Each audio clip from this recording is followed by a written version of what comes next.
Hi, welcome back to the show. We're at 69 Milk Street in Westboro, and we're with Jami Eycleshymer, who is a commercial lender. But we're not going to talk commercial lending today. We're going to talk about Jami's experience with her own first home, because I think it is a unique story and it shows tenacity and perseverance and a little bit of, mom's going to make things happen.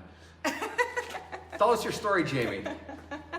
So, I was in college and waitressing and bartending at the time, and I decided... And so college, how old were you? I'm not allowed to ask.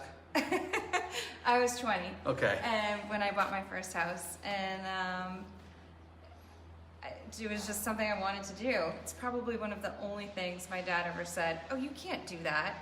Watch me."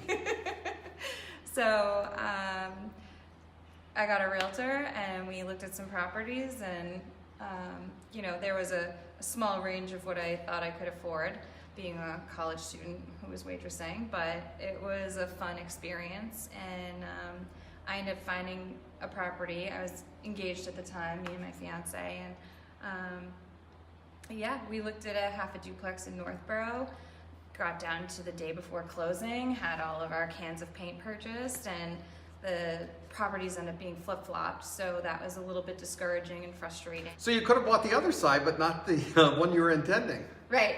We kept looking and then found a property out in Auburn, and it was foreclosed, so we thought we were getting a good deal, and there was some work that needed to be done. There were 2 out of the 3 bathrooms were gutted, but it was really fun.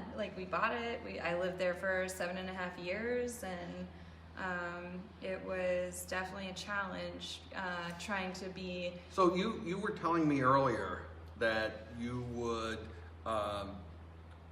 be in school, then you'd go work, and then you'd get off, and then you'd do homework, and then you get up the next, and there's a baby in the picture. Okay? Yeah, I was a young mom, yeah. So how did you juggle all that? Were there times where you said, I should have just rented? Oh, I think the home buying piece was something I wanted to do, and there were definitely days where, I don't want to have to fix the kitchen sink that my toddler just snapped the handle off of, and I am going to figure out how to be a plumber real quick. There's all those different pieces, and in the end, after, finishing the bathrooms and putting some elbow grease in, and luckily I have some pretty handy family members who also helped out, and that was, a big support. But at the end, selling the house for decent profit and knowing that I wasn't just throwing this money away, and as a woman in her 20s, if I had rented, I know I never would have saved that same amount of money that I built in the equity in my house. So, all in all, it wasn't easy, but I think a lot of things in life aren't easy, but it's worth it when you do it. So let me ask you this, personal question. What would you say to your dad when he watches this? Look in the camera.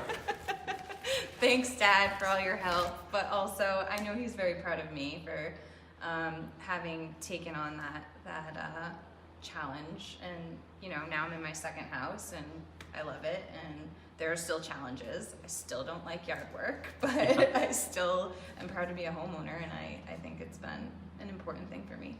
Well, great. Thanks for sharing your personal story on the show today. Sure. Thanks, everyone.